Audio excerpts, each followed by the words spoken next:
જય કિસાન ખેડૂત મિત્રો, આજે 5મો મહિનો 12 તારીખ અને આપણે વૈશાખ મહિનાની શુદ્ધ આજે પૂનમ હોય તો પૂનમનો ચાંદો તમે જોઈ શકો છો. ખેડૂત મિત્રોને ખાસ તો આ પૂનમના દર્શન કરવા જોઈએ. અને આપણે જે પૂનમની વાત છે કે પૂનમ હોય તે રાત્રિએ આપણે અગાસી ઉપર બધા અનાજ કઠોળ રાખી અને ઉત્પાદનમાં કયો મોલ સારો આવશે તો અત્યારે આપણે 100 ગ્રામ જે આપણા એરિયામાં વવાતી બધી સામગ્રી લીધી છે, હું આગળ તમને બતાવી. તો આનો આપણે સવારે આખી રાત્રિ રાખી અને સવારે આનો વજન કરવાનો છે.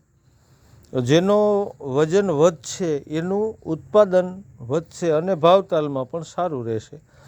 આ આપણો એક વર્તારો છે, કયો મોલ સારો થાય એ પ્રમાણે. આજે આપણા અગ્રણી ખેડૂત ગૌરાંગભાઈ અને તેમજ ભીખનભાઈ બંને ખેડૂત મિત્રો આવ્યા છે અને આપણે 21 પ્રકારની જે જણસી છે રાખેલી છે, તમને જરાક હું એનું બતાવી દઉં. ધાણા છે, તલ છે, તુવેર છે, મઠ છે, જીરું છે, જુવાર છે, બટેટા, ખાંડ, સોયાબીન છે,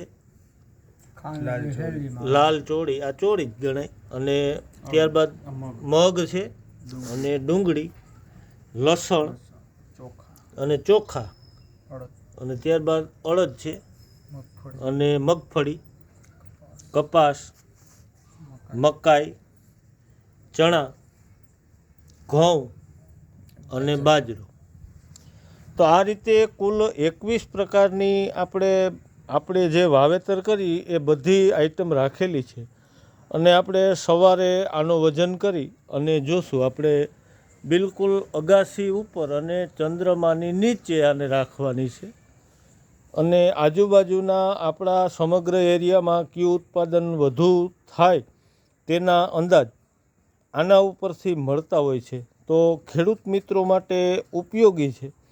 અને આપણો જે જૂનો વર્તારો છે એ ઘણો બધો કિંમતી હોય અને આપણી જે પેઢીઓ આગળ હાલતી હોય એમ આપણી આ જે જૂના વર્તારા છે ને એ પણ આ જ રીતે આગળ હાલવા જોઈએ, જેથી આપણા છોકરાઓને ખ્યાલ આવે કે આ રીતે આપણા વડીલો હતા એ ઘણા બધા અંદાજ કોઠા સુધના પ્રયોગથી મારતા. તો આ જે પ્રયોગ છે એનું આપણે સવારે હું પાછું તમને એનું વજન બતાવીશ. જય હિન્દ, જય કિસાન.